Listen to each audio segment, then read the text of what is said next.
ఈ జనత చేసుకున్న దేవా, స్వకీయ సంపాదన చేసుకున్న దేవా నీకు అన్నారు. వాగ్దాన నిబంధనలకి అరువు చేసుకొచ్చా దానికి వందనాలు. నా పేరు జీవుగా రాస్తున్నందుకు మిమ్మల్ని పూజించి ఆరాధన చూస్తుందండి. ఏమేం దేవా, నీ రాజ్యవాసం చేసి భూమిని నన్ను దండ్రిగా బాగు చేసుకొచ్చా నీకు అన్నాడు. నేను ఏమైనానో అది మీ కృపవలనందుకే మిమ్మల్ని పూజించి ఆరించుకుంటూ ఇన్నేళ్ళుగా నా పట్ల కుటుంబం పట్ల సకల ఉపకారం వెళ్ళడం కూడా తల నుంచి పూజిస్తూ ఇచ్చిన మహాగొప్పరక్షణ కొరకు ఈ నా కొద్ది స్తుతి ఆరాధన నా కొరకు తిరగడంలో యేసుక్రీస్తు పరిశుద్ధంలోని సమర్పించుకుంటున్నాను తండ్రి. ఆమె కూర్చోండి. లేచిబడి ఒక పాట పాడుకుంటా, అందరం లేచిబడి ఒక పాట పాడుకుంటా.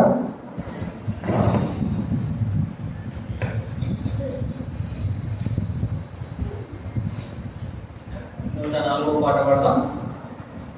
పాట సంఖ్య 104. పాట సంఖ్య 104.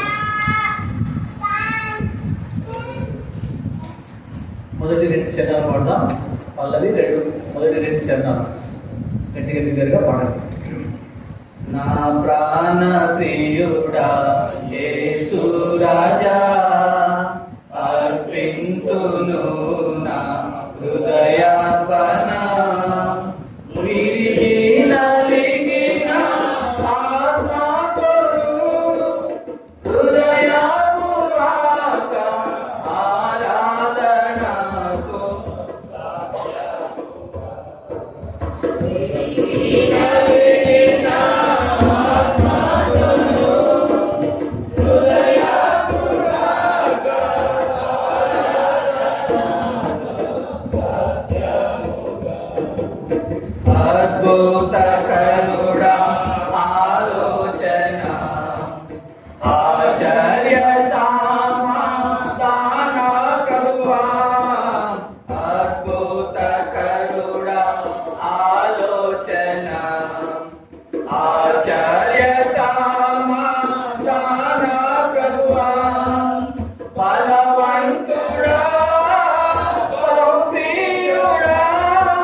So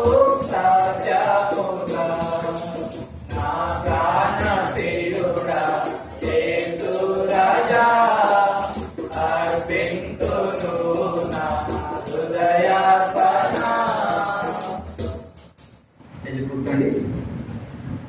కళ్ళు చేయే ముందు దేవుని వాక్యం ధ్యానించుకుంటాం.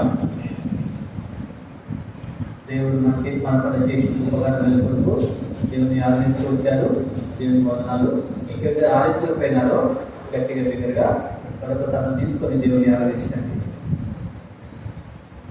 కళ్ళు చేయే ముందు దేవుని వాక్యం ధ్యానిస్తాం.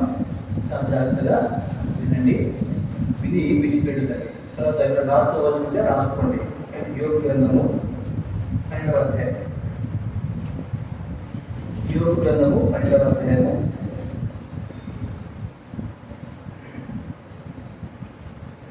7వ వచనము 8వ వచనము 9వ వచనము కలిసి చదువుకుంటారు. యోగ గ్రంథము 12వ అధ్యాయము 7, 8, 9 వచనాలు కలిసి చదువుకుంటారు.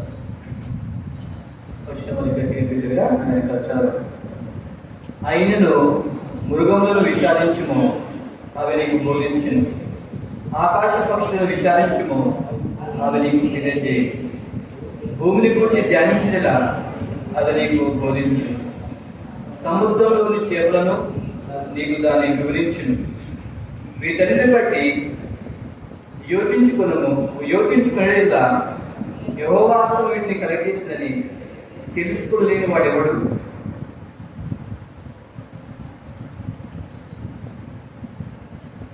యెషయా గ్రంథం 43వ అధ్యాయం 20వ వచనం.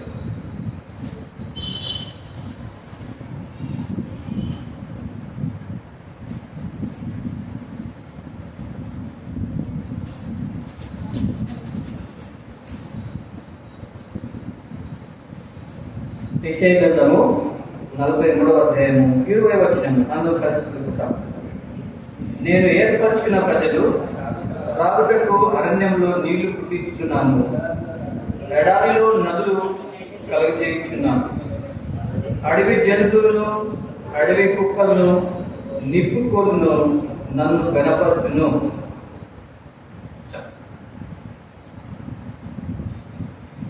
చదువుకుంటే లేఖన భాగాల్లో దేవుడు రాసి పెడుతూ వచ్చాడు. యోగ గ్రంథము 12వ అధ్యాయము 7, 8, 9 వచ్చారు.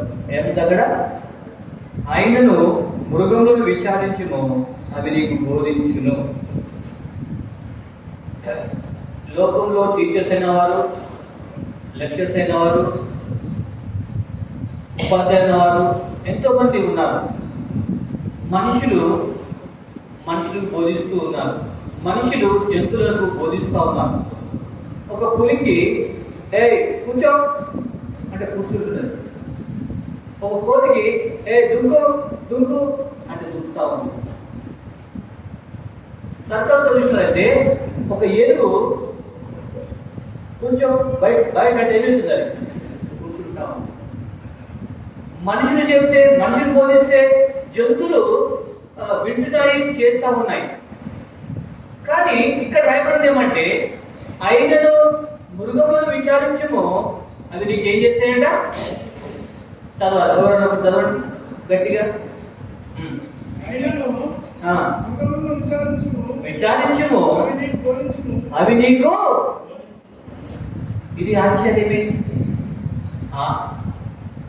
మృగాలు మనకు బోధిస్తాయా? ఇది నిజమా అని నేను అడుగుతూ వచ్చా. దేవుడు ఏమిటి? మాస్టర్ వారు, సేవకులైన వారు, పరిచయాలైన వారు మాకు బోధిస్తారే. ప్రతి ఆదివారము, ప్రతి బైబిల్ స్టడీలో, ప్రతి ప్రార్థన కూడికలో, ప్రతి సువార్తలో దేవుని వాక్యాన్ని బోధిస్తారు, మంచి విషయాలు బోధిస్తారు, మనకి నడవలసిన మార్గం బోధిస్తారు. అది ఇక్కడే కూడా మీరు అడవి ముగ్గురు బోధిస్తారంటే ఏది ప్రభు అని చెప్పుకున్నప్పుడు దేవుడు కొంచెం చాలా బోధిస్తూ వచ్చారు.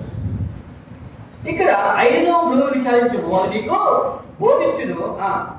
ఆకాశ పక్షులను విచారించుము, అవి నీకు తెలియజేయును.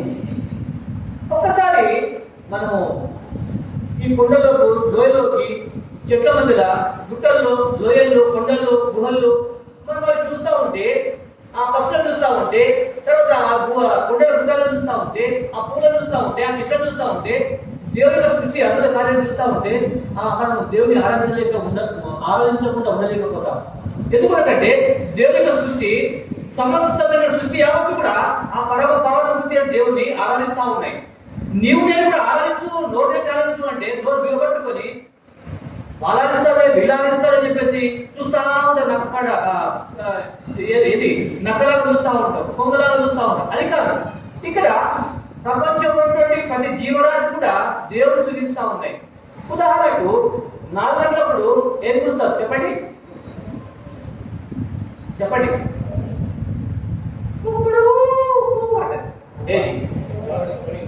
ఎందుకు? ఓ దరిద్రులారా, ఓ దౌర్భాగ్యులారా, ఓ నిద్రపోతులారా, ఓ మత్తులో పట్టుకున్నారా, మీకోసము, మీ పిల్లల కోసము, మీ బతుకు కోసము బావతో పాటు నుండి ఓ బస్సులారా లేవండి.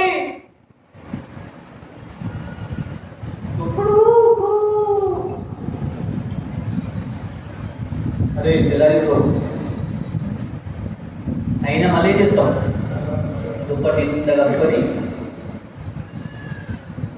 అంటే కోడి చెప్తా ఉంది, ఏం చెప్తా ఉంది? అయ్యా తెల్లారిపై లేవండి, దేవుడు వేగం లేదు, దేవుడు శుద్ధించండి, దేవుడు ఆరాధించండి.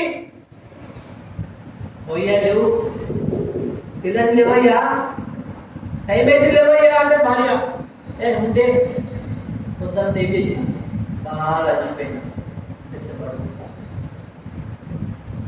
కానీ పక్షులు ఏం చేస్తే పొద్దున్న లేవగానే రోజు కూస్తూ ఉంటాయి, పక్షులన్నీ చూస్తూ ఉంటాయి, కిచకిచకిచకిచాక వాటి వాటి వాళ్ళు ఏం చేస్తాయి దేవుని పొద్దున్నే 4 గంటలకు లేవు. అక్కడ 5 గంటలకు లేస్తారు. ఆయన ఎవరు?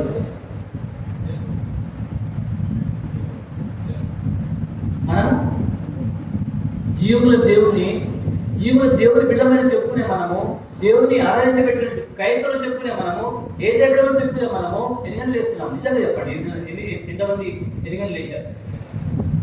లేచావా? 4 గంటలు ఎంతమంది లేచారు?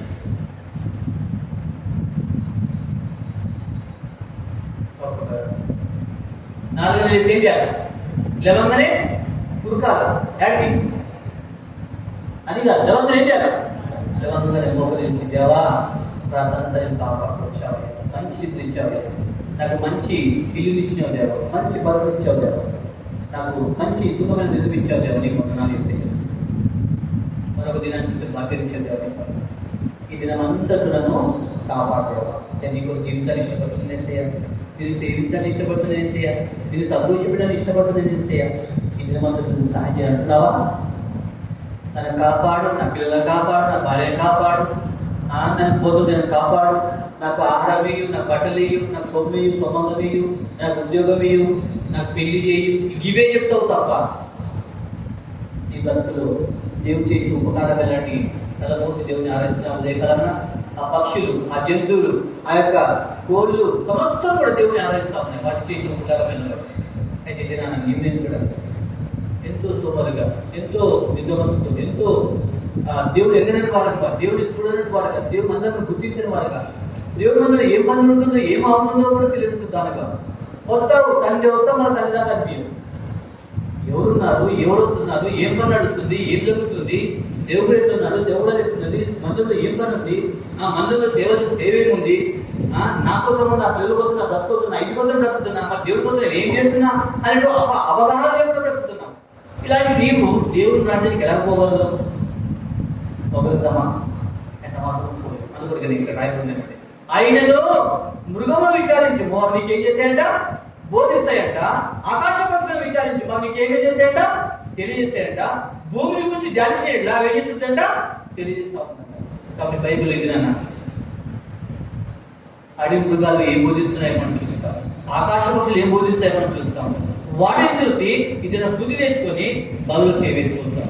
అందుకొరకనే చూడండి, సంఖ్యాకాండం 22వ అధ్యాయం.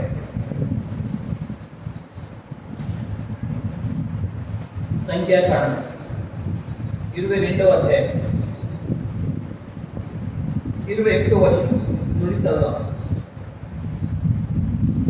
22వ అధ్యాయము 21వ నుంచి కొన్ని వర్షాలు చదువుతున్నారు. మీకు తెలిసినటువంటి లేఖన భాగాలే మరొకసారి గుర్తు చేస్తున్నాం.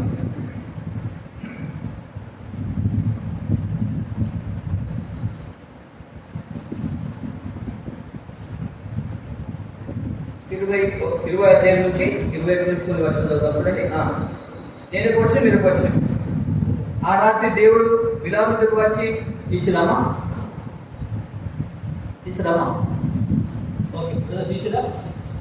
సంఖ్యాకాండము 22వ అధ్యాయం 20 నుంచి కొన్ని వర్షాలు. నేను ఒక వర్షం ఇప్పుడు వర్షం.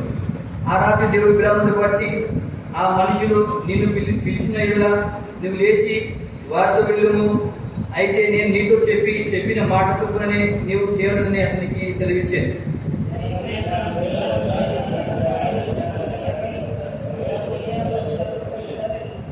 అతడు వెళుతుండగా దేవుని కోపము రగులుకొనిను.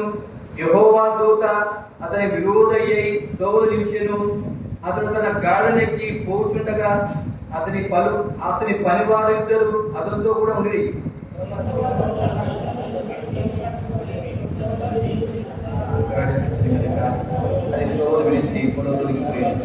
బిలాము గాఢను దానికి మలపలని దాని పుట్టగా. 24వ వర్షం. యెహోవా దూత ఇరు ప్రక్కలను గోడలు గల ద్రాక్ష తోట అందులో నిలిచాడు.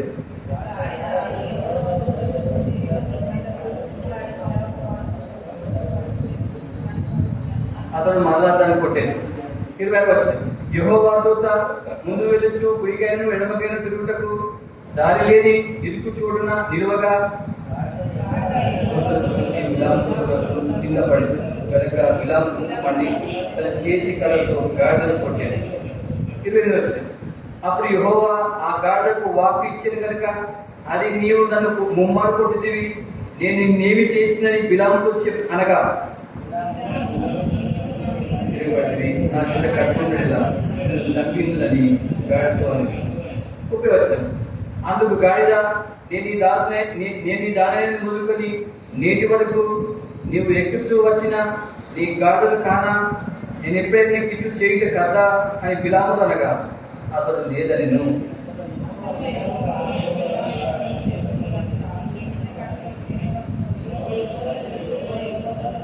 చాలా ఇక్కడ ఒక జంతువు కనిపిస్తా ఉంది. ఏం జంతువు అండి? అంతా చెప్పాలి. ఎంతమంది చూసి గాడిద ఎవరేం చెప్పారు? చూసేదా లేదా? అడిలో ఉన్నారా? ఏమో అమ్మ చూసినావు తల్లి? ఆయన ఏం చూస్తలేదు. ఇక్కడ అక్క, ఓ అక్క ఇటు చూసినావు గాడిద? మీరు ఓకే, నేను కూడా చూసిన గాడిద ఓండ పెడితే ఇది కూడా పడ్డాయి. అదే కదా అదే దాన్ని కొట్టాలనుకుంటారు కదా. అలాంటి గాడ బైబిల్లో రాయబడింది. బైబిల్లో రాయబడింది అంటే అది ఎంతో ప్రాముఖ్యమైనది. అయితే ఇక్కడ ఒక ప్రవక్త ఉన్నాడు, ఇతడు సోదెగాడు, కానీ యెహోవా నామం మాత్రమే శోధిస్తా ఉన్నాడు. అతని పేరు బిలాము. ఇశ్రాయేలు ప్రజలు ఐగుప్తు దేశం నుంచి కనాను ప్రాంతానికి బయలుదేరుతున్నారు. అరణ్యంలో 40 సంవత్సరాలు నడుస్తూ వచ్చారు. ఎర్ర సముద్రం దాటిస్తూ వచ్చాడు. చిరాకు దగ్గరికి వచ్చారు. అక్కడ మోయా మైదానం దగ్గరికి వచ్చారు. అక్కడ విశాలమైన స్థలంలో వారు గుడాలు వేసుకున్నారు. వారు అక్కడ విశ్రమిస్తూ వచ్చారు. అలాంటి సమయం లోపల మోయాబురైనటువంటి బాలాకు భయపడిపోతూ వచ్చాడు, దిగులు పడుతూ వచ్చాడు. అయ్యయ్యో, ఈ గొప్ప జనం వచ్చిందే, ఎర్ర సముద్రం బయలుదేశారే, ఈ యొక్క 5 మంది రాజు హతమార్పు వచ్చారే, ఇప్పుడు నా దేశం మీదకి వచ్చారే, మీరు ఎట్లా అర్థం చేయాలా, మీరు ఎట్లా దూరపరిచారా, మీరు ఎట్లా నాశనం చేయాలని చెప్పేసి హృదయంలో కథ చేస్తూ వచ్చాడు. అయితే ఒక మాట వచ్చింది ఏమంటే, బిలాము అనేటువంటి ఒక వ్యక్తి ఉన్నాడు. ఆయన శపిస్తే శపించబడతారు, ఆయన దీవిస్తే దీవించబడతాడు, ఆయన యెహోవా ప్రవక్త ఉన్నాడు. కాబట్టి అది పిలిపిస్తే వీళ్ళని శపిస్తే వీళ్ళు శాపమైపోతే వీళ్ళని ఓడించవచ్చు అనుకున్నాడు ఈ యొక్క మోయాబురైనటువంటి బాలాకు. అనుకోని కొంతమంది తన పరివారిని, కొంతమంది సైనికులను తన దగ్గర పంపిస్తూ వచ్చాడు. ఓ 10 మంది సైనికులను, అయ్యా పోటీ పోయి బిలాము ఆ ప్రవక్త తీసుకురాపండి అన్నప్పుడు వాళ్ళు వెళ్తూ వచ్చారు.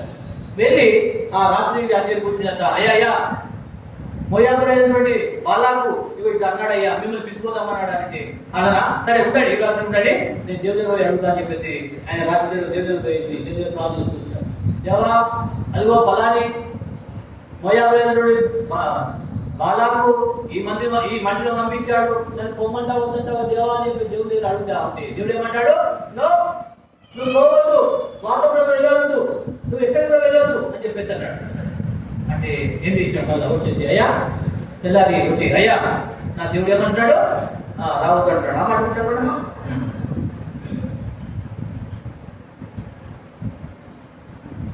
12వ వచనం 22:12. అందుకు దేవుడు నీవు వారితో వెళ్ళకూడదు, ఆ ప్రజలు శపింపకూడదు, వారు ఆశ్రయింపబడేవారు అని చెప్పాను. కాబట్టి బిలాము ఉదయమున లేచి బాలా పరికాలతో మీరు మీ స్వదేశం వెళ్ళుడి, మీతో కూడా వచ్చటకు యెహోవా నాకు సెలవీయనని చెప్తున్నాడనగా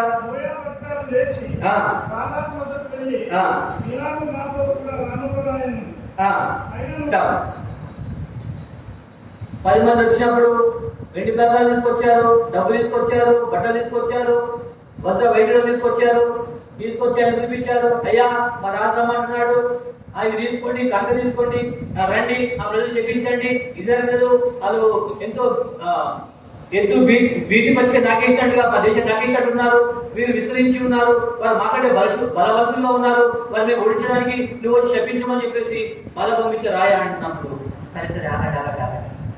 ఈయన మనసు అంతా దగ్గర చెప్పండి, డబ్బు మీద, బంగారం మీద, బట్టల మీద, కొత్త వైద్యుల మీద ఆశపడి చూశాడు. ఏమైంది? ఆశ ఉంటుంది. ఈ సంఘంలో కూడా అధికారం కోసము, డబ్బు కోసము, వ్యామోహం కోసము పోరాటాలు తప్ప దేవుని కోసము, దేవుని ప్రజల కోసము, దేవుని యొక్క సేవ కోసము ఏనాడు కూడా ఎవరు కూడా పరిచయంలో పాల్గొనలేదు. నాకపోతే అక్కడ ఏం లాభం వస్తుంది? నేను అక్కడ ఉంటే నాకు ఏమి ఇస్తారు? నాకు ఎవరు తిండి మంచి పెడతారా? నాకు ఏమైనా ఇస్తారా? ఈ మాత్రం చూస్తున్నాను తప్ప దేవుడి సేవ, దేవుడి పరిచయ, దేవుడిని కొన్నాడే, దేవుడిని కన్నాడే, దేవుడు నా కోసం తన ప్రాణం పెట్టాడే, తన సంఘాన్ని ఇచ్చాడే, నేను దేవుడి కోసం జీవించాడు కదా, దేవుడు నా కోసం సమస్యలు ఇచ్చాడు కదా, నేను నా సమస్య దేవుడి కోసం ఇయ్యాలి కదా అని ఒక తలపుతో దేవుడు చేయించలేదు. కానీ నువ్వు పెద్దమైనప్పటికీ, నీ విశ్వాసమైనప్పటికీ, దేవుడు కొరకు, దేవుడి సంఘం కోసం, దేవుడి అందరి కోసము ఏనాడుతో పోవడం లేదు, ఏనాడు కూడా కష్టపడడం లేదు. కానీ నీ కోసం, ఇంటి వారి కోసం కష్టపడి నీ జీవితం జీవిస్తున్నావు తప్ప దేవుడి సంఘం కోసం జీవించడం లేదు. ఎవరితో మాట్లాడుతున్నావు? నేను ఎవరికి సాక్ష్యం ఇచ్చాను? వారు వింటే తమ మనసు సిద్ధపరచుకున్నారు, వారు నా మాట వెనుకగా ఉన్నారు, వారు నాకు ముఖం తిప్పకుండా వీపు తిప్పుకుంటున్నారని చెప్పేసి 28 రాయబడుతూ వచ్చింది. ఇక్కడ చూసినట్లయితే ఈ బాలాకు తన మనసంతా కూడా భూ సంబంధమైన వాటి మీద మనసు పెడతాను. ఎక్కడి నుంచి డబ్బు వస్తుందో, ఎక్కడి నుంచి బంగారం వస్తుంది, ఎట్లా సంపాదించుకోవాలా, ఎట్లా తినాలి, ఏం కట్టుకోవాలి, ఏం సంపాదించుకోవాలా, ఎట్లా బతకాలి, రేపటి ఎట్లా, రేపు కూరగాయలు ఎట్లా, రేపు ఎట్లా, బియ్యం ఎట్లా, నూనె ఎట్లా, ఈ బతికే జీవించడం తప్ప నా దేవుడి కోసం నేను జీవించాలా, నేను దేవుడిని సేవించాలా, నేను దేవుడిని గురించాలా, నేను దేవుడి కొరకు నేను జీవించాలా, నా బ్రతుకు ఆయన కోసం జీవించాలనే ఒక తాపత్రయం నీలో లేదే. ఒకప్పుడు ఉంటే రక్షింపబడే కొత్తలో దేవుడి కొరకు ఎంతో ఆసక్తి కలిగి, ఎంతో దూరం నడుచుకుంటూ, ఎంతో దీనిలో ప్రయత్నం చేస్తూ దేవుడి కోసం జీవిస్తూ వచ్చావు. ఈ దినాల్లో ఏమైపోయింది నీ బ్రతుకు అంటే భూ సంబంధ వాటి మీద చూస్తాము, డబ్బు మీద, ధనం మీద, బట్టల మీద, బంగారం మీద చూస్తూ వస్తున్నారు. అది కూడా కావాలి. ఇక్కడ ఆయన మనసు పడిపోయింది. అయినప్పటికీ దేవుడు కూడా చూద్దామని చెప్పేసి దేవుడు పోయినాడు. దేవా అదిగో ఫలాన్ని మనిషి పంపించాడు, పొమ్మంటావా వద్దంటావా అని దేవుడి చిత్తానికి కనుగొనడానికి ఇష్టపడుతూ వచ్చాడు. నీకున్న డబ్బు విషయం ఏమి, నీకున్న జాబ్ విషయం ఏమి, నీకున్న కుటుంబం విషయం ఏమి, నీకున్నటువంటి సమస్తమైనటువంటి ధనధాన్యాలు ఏమి, వస్తువాహనాలు ఏమి, భూమి గుట్టలేమి దేవుడి చిత్తానుసారంగా వాడుతున్నావా, లేక నీ శాస్త్రం వాడుతూ ఉన్నావా? ఒకసారి పరిశీలించుకో. దేవుడు చిత్తం చేయవాడు నిరంతరం పిలుస్తూ ఉంటాడు. కాబట్టి దేవుడి చిత్తానుసారం మనం జీవించినట్లయితే, దేవుడి యొక్క ఉద్దేశం ప్రకారం మనం బతికినట్లయితే నువ్వు మంచి బల నమ్మకమైన మంచి దారుడుగా నీకు బహుమతి ఇచ్చేవాడుగా ఉంటాడు. అందుకనే ఈ మనిషి దేవుడి చిత్తాన్ని చూడడానికి జీవించాడు. దేవా ఉమ్మంటావు వద్దంటావు అంటే దేవుడు ఏమంటున్నాడు?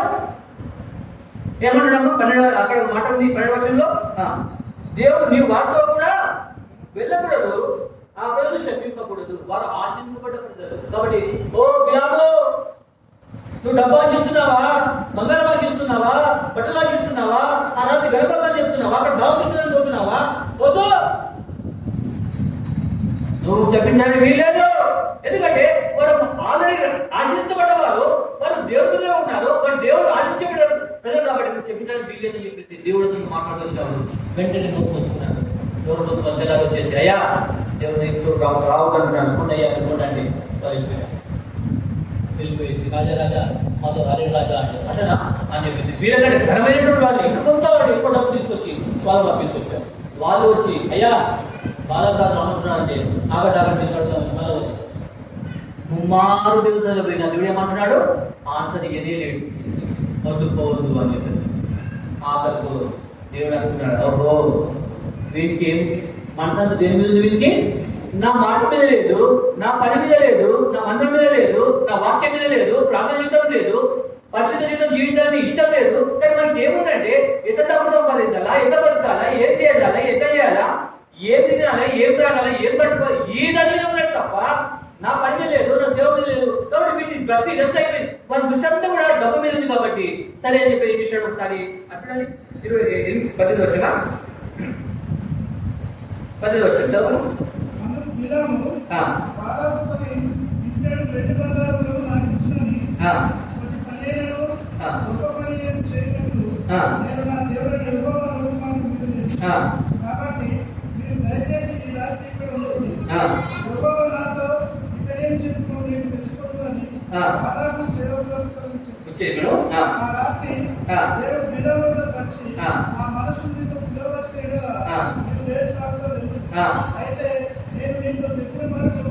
చాలండి.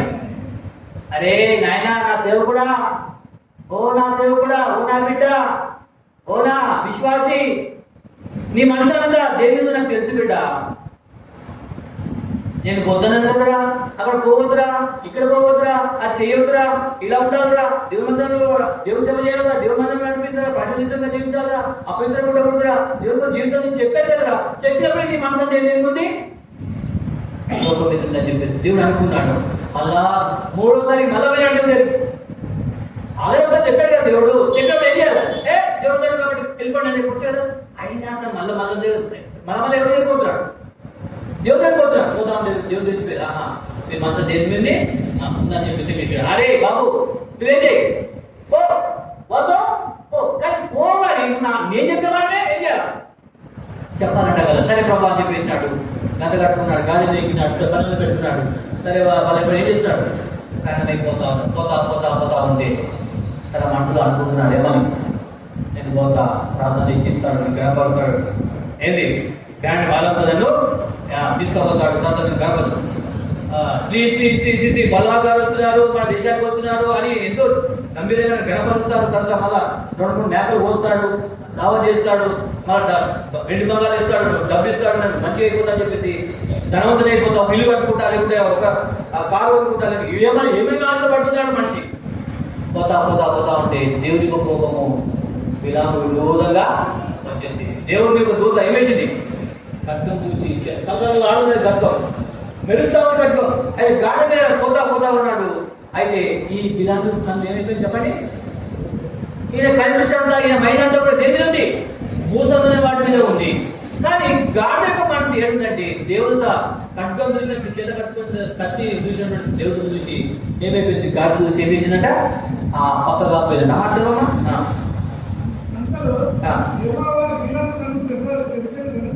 అక్కడ 22 వచ్చిన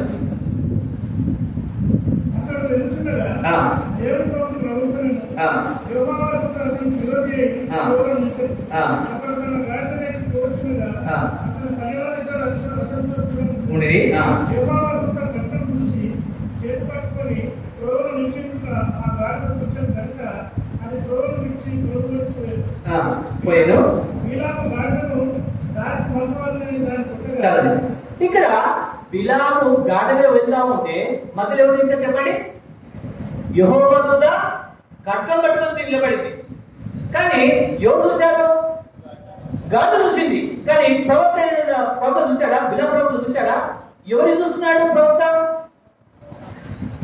వజ్ర వైడూర్యాలు, బంగారము, డబ్బు, ఆస్తిపాస్తి చూస్తున్నాడు తప్ప దేవుని దూతను దేవుని చూడలేదు. కానీ గాఢ మాత్రము ఎవరు చూస్తుంది, దేవుని చూస్తా ఉంది, దేవుని దూతను చూస్తా ఉంది, దేవుని ఖడ్గాన్ని చూస్తా ఉంది. అయ్యయ్యో నా దాసులు ఎలా తీసుకోకపోతే ఈ ఖడ్గాన్ని నా యజమానుడు హౌతాడు కదా, నాకు దగ్గర చనిపోతారు కదా, ఏం చేయదు అని చెప్పేసి గాడి ఆ యువతను చూసి ఏం చేసి పక్కగా పొలంలోకి వెళ్ళిపోతే ఈ యొక్క మనిషి ఏం చేస్తున్నాడు, ఏ నన్ను పొలం తీసుకోగలుగుతావా అని చెప్పేసి ఏం చెప్పి తీసుకొని టమా కొట్టాడు. అయినప్పుడు కొట్టుకున్నది మళ్ళీ పొలంలోకి వెళ్ళి మళ్ళీ పోతా ఉంటాడు. మళ్ళీ ఏం చేసినాడు, దేవుడుగా ఇరుక్కున్నటువంటి స్థలంలోకి మళ్ళీ అక్కడ వేసి ఆడ కట్టలు పట్టుకున్నాడు. పోతా ఉంటే గాడ మళ్ళీ చూసింది. ఎవరు చూసింది? దేవుడు చూసింది. కానీ ప్రవక్త అయినటువంటి కన్నులు మూయబడుతూ వచ్చాయి. ఆయన కన్ను దృష్టి అంతా కూడా, ఆయన మనసు అంతా కూడా వాటిపైన ఉంది. కానీ దేవుడు లేదు. పోతా ఉంటే మళ్ళీ పోయి ఒకసారి ఆడేమేసింది చూసేసి పక్కగా పోయి గోడ కమ్మినాడు. ఏది గాడ ఇక్కడ కూడా మధ్యలో కట్ట ఉంది కాబట్టి చూసి ఏం చేసిందండి, ఆ గోడ పట్టి పట్టున అమ్మిందంట. చూడండి అమ్మ చదవము 24 వచ్చిన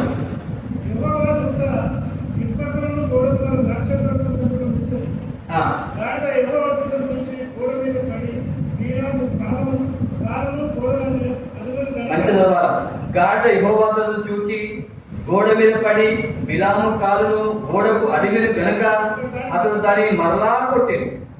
యెహోవా దూత ముందు వెలుచు కుడికైన ఎడమకైన తిరుగుటకు దారి లేని ఇరుకు చోటు నిలవగా గాడిద యెహోవా దూతను చూచి బిలాముతో కూడా క్రింద కూలబడిన గనక బిలాము కోపం మండి తన చేతి కర్రతో గాడిదను కొట్టెను.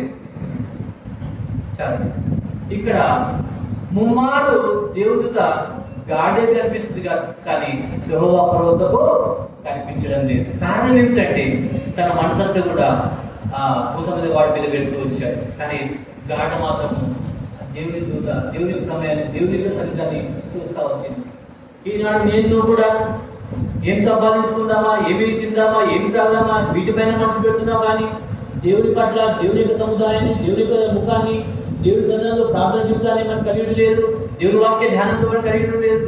దేవుడు నాకు ఏం చెప్తాడా, దేవుడి యొక్క మాట ఏమైంది, దేవాన్ని నేను ఎలా బతకాలా, నేను ఏం చేయాలా, నేను ఎక్కడ పోవాలా, నువ్వు నాకు ఇచ్చిన కుటుంబాన్ని బట్టి, నాకు ఇచ్చినటువంటి గృహం బట్టి, కులాన్ని బట్టి, ఉద్యోగం బట్టి నేను ఎలా బతకాలి దేవా, నీకు ఎట్లా ఇష్టంగా జీవితం దేవా అని ఏనాడు కూడా మనం దేవుడు పట్టు చూద్దాం లేదు. దేవుడి కాలంలో మన యొక్క జీవితాలను తెలుసుకోవడం లేదు. కానీ గాఢ మాత్రము తన జీవితం అంతా కూడా యెహోవా దూతను చూసింది. అట్లా పలుమార్లు కూడా యెహోవా దూత గాఢ యెహోవా దూతను చూసేది, యెహోవా దూతను చెప్పింది. ఇంకా రాయబడుతూ వచ్చింది. అయితే ఇది నీవు దేవుడు చూస్తున్నావా, దేవుడి సమయాన్ని గడుపుతున్నావా, దేవుడి ముఖంలో దేవుడి ముఖం చూస్తూ నీ జీవితం గడుపుతున్నావా, దేవుడి జీవితం తెలుస్తున్నావా, దేవుని ఏం చేయాలా, దేవుడు నన్ను బతికించావు కదా, రక్షించావు కదా, నన్ను విడుదల చేసుకున్నావు కదా, ఆ యొక్క పలవరాన్ని వాదన చేస్తావు కదా, నేను ఏం చేయాలి దేవా, నాకు చెప్పు దేవా, నీ జీవితాన్ని జీవిస్తాను చెప్పని ఎప్పుడైనా నీ జీవితంలో దేవుడి ముఖాన్ని చూస్తూ జీవితంలో గడుపుతూ వచ్చావా, లేక ఈ లోక సంబంధించిన వాటిపైన మనసు పెట్టి దేవుడి మధ్య ముందు పెట్టి, దేవుడి వాక్యం ముందు పెట్టి, దేవుడి మధ్య దేవుడికి ఆరాధన ముందు పెట్టి, దేవుడి పని ముందు పెట్టి, దేవుడి స్వార్థ ముందు పెట్టి, దేవుడి పచ్చల ముందు పెట్టి లోకంలో తిరిగి లోకంలో సంపాదించుకోండి, ఈ లోకంలో ఇష్టాలను జీవిస్తున్నావేమో. అయితే ఒకసారి నేను పరిశీలించుకున్నాను. ఓ గాడిద అంటారు, ఓ గాడిదమ్మా ఏంటమ్మా నువ్వు దేవుడి మంది చూస్తున్నావు, ఆ దేవుడి పని చూస్తున్నావు, ఏమైంది నీకు అని చెప్పేసి ఆ బిలాం అడుగుతా ఉంటే బిలాం ఏమంటున్నాడు, నా చేతిలో ఖడ్గం కంటే నేను చంపేస్తాను చెప్పేసి అన్నాడు. అంటే అప్పుడు అంటున్న గాడిద ఏమంటాడు, చూడండి ఆ అంటున్నారని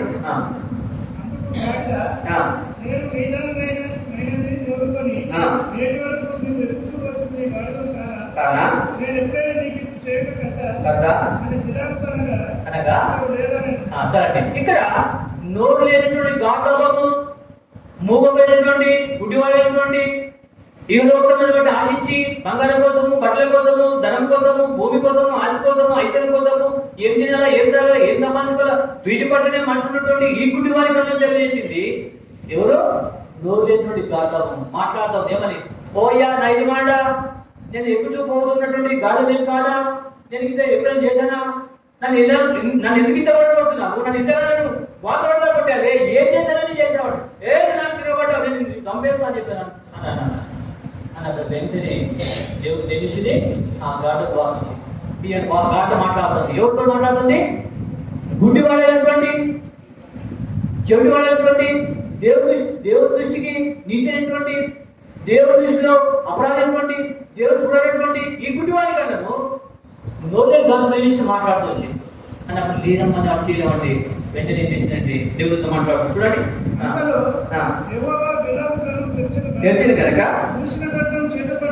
ఆ. త్రోవ నిల్చున్న యెహోవా దూతను చూసి ఆ. తలవంచి సాష్టాంగ నమస్కారం చేయగా ఆ. యెహోవా దూత ఈ ముగ్గురుని గాడిదను ఈ ముమ్మారుని గాలిని వెతుకొనిదివి, ఇదిగో నా ఎదుట నీ ఇదిగో నా ఎదుట నీ నడవడి విపరీతమైన కనుక నేను నీకు విరోధంగా బయలుదేరి వచ్చింది.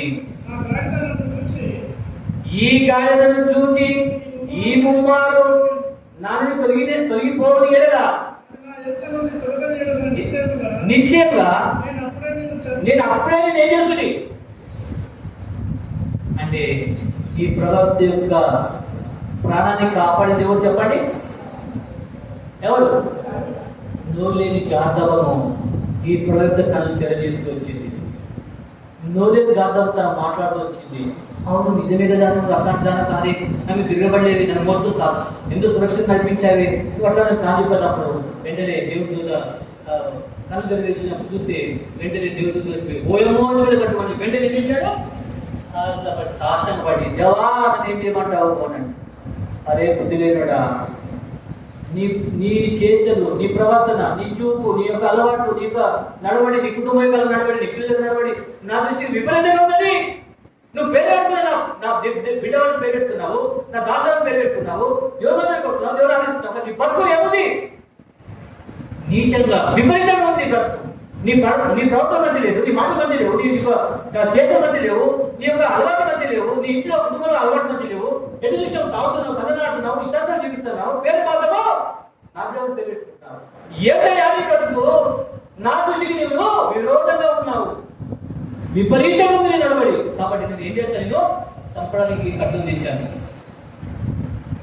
అప్పుడు అంటుంది కదా గాథ, నా ఇళ్ళవాడా యెహోవా దూత దయచేసి నా యజమాని చంపవద్దు, నా యజమాని గుడ్డివాడే, నా యజమాను తెలివైన వాడే, దయచేసి చంపవద్దని చెప్పేసి ముమ్మారేం చేసింది?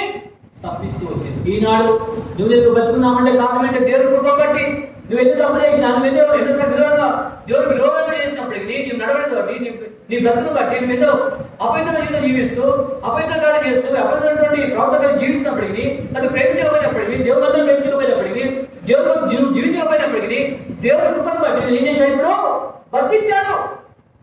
నేను బతుకున్నామంటే ఆయన కృపను బట్టి నేను తప్పిస్తూ వచ్చాడు. లేకపోతే ఎప్పుడో చచ్చిపోయేవాడు, ఎప్పుడో చచ్చిపోయాను. ఆ కర్మ సమయంలో ఏమేవారమో చనిపోయేవారు.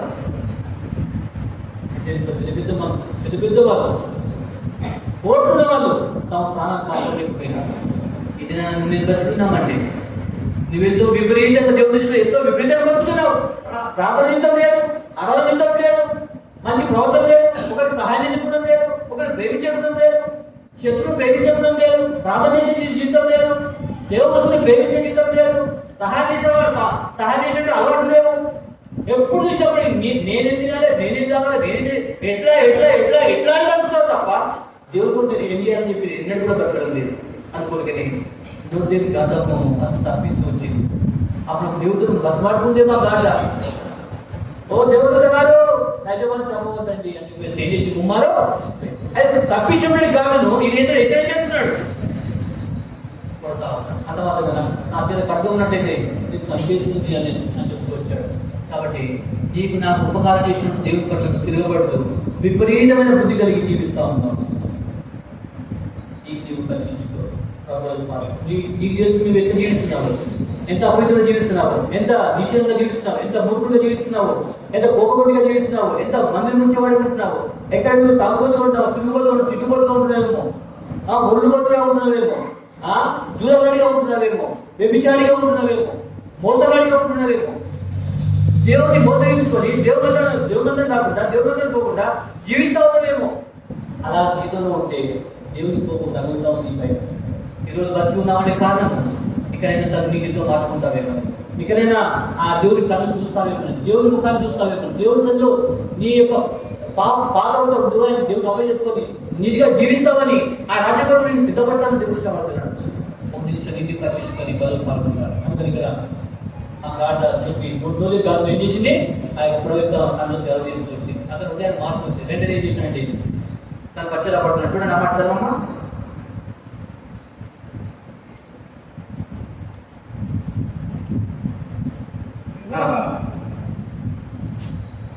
31 వచ్చమా? ఆ గాడిద ఆ.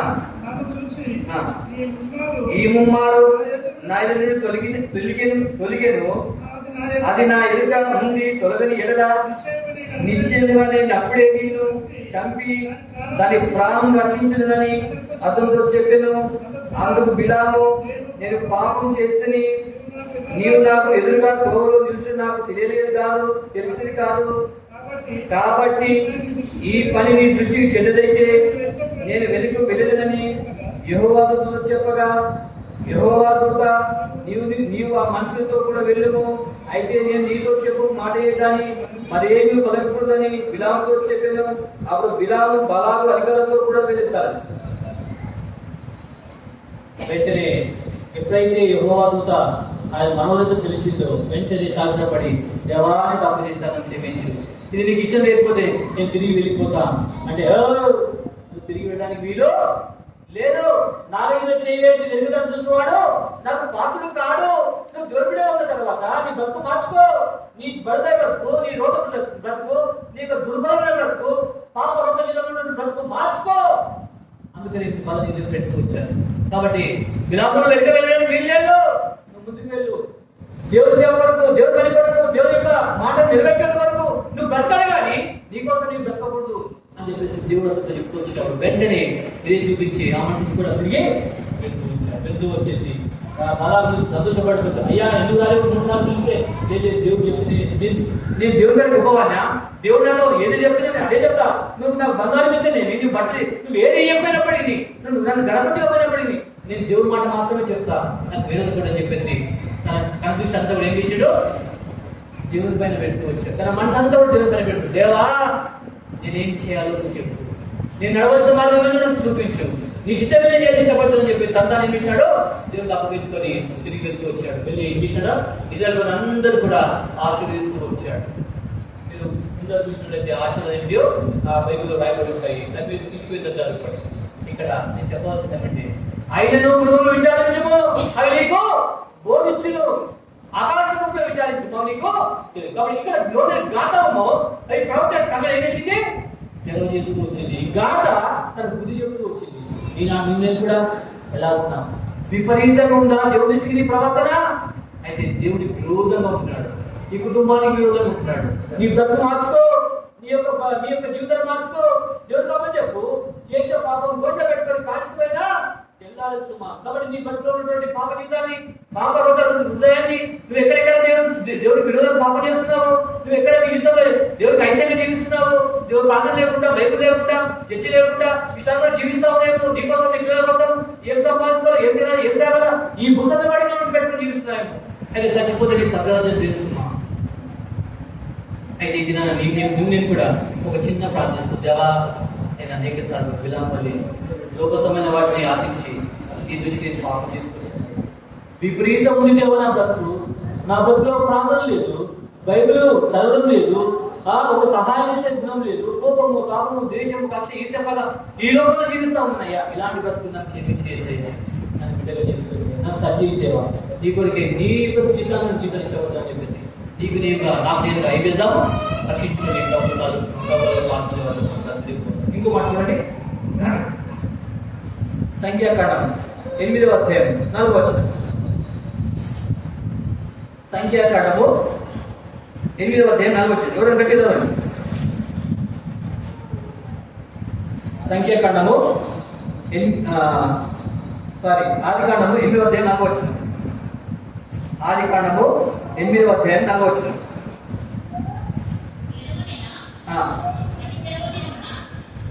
అమ్మా ఆదికాండము 8వ అధ్యాయం 4వ వచనం చదవమ్మా.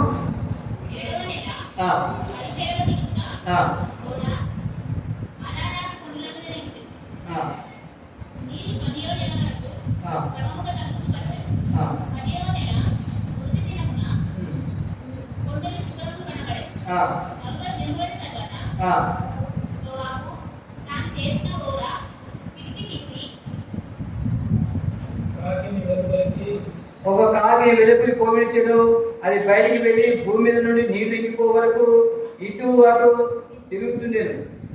8వ వచనం. మరియు నీళ్లు నేల మీద తగ్గినవో లేదో చూసుటకు అతడు తన యుద్ధ నుండి నల్ల పాము ఒకటి వెలుపలికి పోవిడిచారు. నీళ్లు భూమి అంతటి మీద ఉన్నందున తన అరకాలు నిలుపుటకు దానికి స్థలము దొరకలేదు కనుక ఓడలున్న అతని ఎదుగు తిరిగి వచ్చింది. అప్పుడు అతను చేయి చాపి దాన్ని పట్టుకొని ఒళ్ళు తీసుకొని చాలని. ఇక్కడ రెండు పక్షులు కనిపిస్తున్నాయి. ఆయన మృగం విచారించము, అవి నీకు బోధించును. ఆకాశ పక్షులను విచారించము, అవి నీకు తెలియజేయండి. ఇక్కడ నోహు కథ నీతిమంతుడుగా యథార్థవంతుడుగా జ్యోతిష్లో జీవిస్తా ఉన్నాడు. జ్యోతిష్ యథార్థంగా జీవిస్తున్నాడు, నీతిమంతుడు జీవిస్తున్నాడు. దేవుడి చేత సాక్ష్యం పొందిన వాడిగా ఉన్నాడు. అందువల్ల కూడా భూమి పాపం చేతి నిలిపోయింది. ప్రజలంతా కూడా నాశనం అయిపోయి తమ తోడు చనిపేస్తున్నారు. కాబట్టి ఈ పాపం పెంచిపోయింది కాబట్టి ఈ భూమితో పాటు ఈ జంతువులను పక్షులను కూడా నాశనం చేసి చెప్పేసి దేవుడు అనుకున్నాడు. అనుకొని భూలోకం అంతా చూసినాడు. ఎవరైనా ఒకటి నాడేమో చూద్దామని చెప్పి తిరుగుతా ఉంటే దేవుడికి ఒక మనిషి కనిపించాడు. ఎవరైనా నోవహు అనే ఒక మనిషి కనిపించాడు. ఇతడు యథార్థవంతుడు, నీతిమంతుడు. ఇంకేమైనా చూడండి అన్నమాట. చదవండి 7వ అధ్యాయం 1వ వచనం. యెహోవా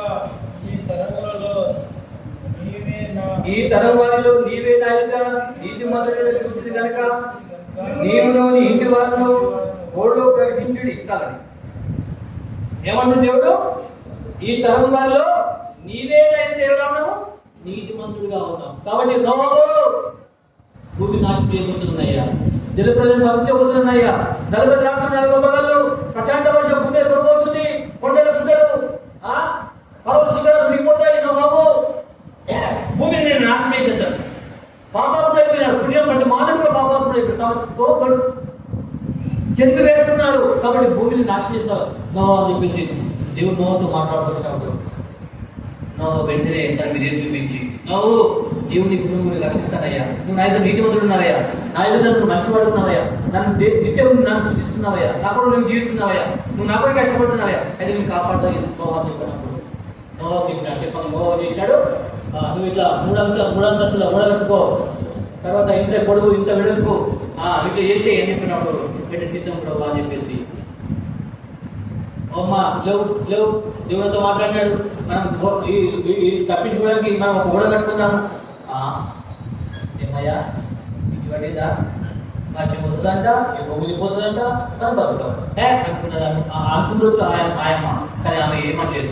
కొడుకు జరిగిపోయినాడు. అరే క్షేము, అరే హాము, అరే యాపెట్టు, దేవుడు బిడ్డ, దేవుడి కోపం భూమి మీద వచ్చేసింది బిడ్డ, ఎప్పుడైనా పంపించాడు బిడ్డ, మనం ఓడ కట్టుకోవాలా. ఏంటి ఆయన అంటే మేఘాలు వర్షం మీద అంటుందని, ఎరగాల్లో ఉందని ఏం కంటావు ఆయన అని బాధపడలేదు. వెంటనే వేశారు. నోహు చెప్పిన మాట ప్రకారం భార్య విన్నది, కొడుకులు విన్నారు. తన కొడలు జరిపాడు. కొడలారా లేవండి, మనం ఓడ కట్టుకున్నాం, ప్రశాంతమైన దేవుడి ఉగ్రత వస్తుంది, వర్షం రాబోతుంది, మనం అందరం చనిపోతాం, భూమి అంతా చనిపోతామండి. సరే నాయన అని చెప్పేసి వాళ్ళు ఏం చేసి తీసుకొచ్చారు. ఓడ కట్టుకుంటూ వచ్చారు. కూడా ప్రశాంత వర్షం వచ్చేసింది. లోపల ప్రజలందరూ తెచ్చుకున్నారు. అయితే ఓడలో 8 మంది వాటితో కలిసి 2 జతల పక్షులని కూడా జంతువులని కూడా బతికినాయి. వాళ్ళు పద శిఖరాలను మిగిలిపోయినాయి. అక్కడ అరాధన పైన ఓడ నిలిచింది. అప్పుడు నోహు ఓడకి తీసి ఫస్ట్ కాకి తీసుకొచ్చాడు. ఏమైంది? తిరిగి చూస్తా ఉంటే అందరి శవాలు తేలి అడగద్దా, చనిపోయినప్పుడు శవాలు తేలినాయి కాబట్టి వెంటనే వేసింది. శవాల పడి అక్కడ పుట్టుకుంటా అక్కడ తినుకుంటా ఓడలు మర్చిపోయింది. అందుకని ఒక మాట అంటారు, ఏమంటా ఏమంటుందన్నా,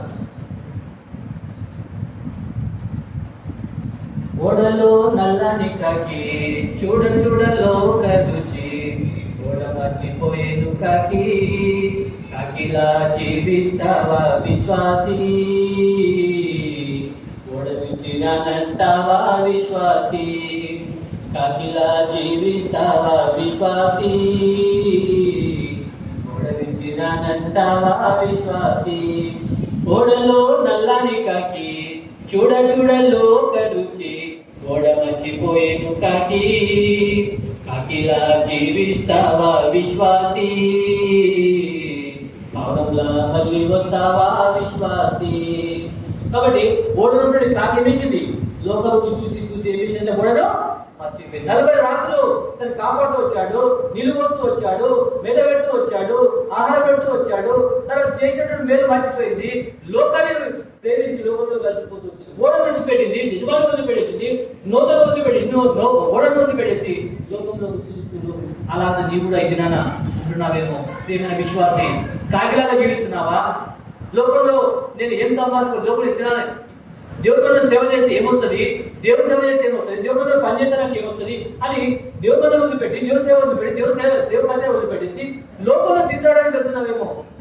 అయితే నేను అడుగుతున్నాను, దేవుడు కాకిలాగా జీవిస్తావా లేక పావులాగా జీవిస్తావా?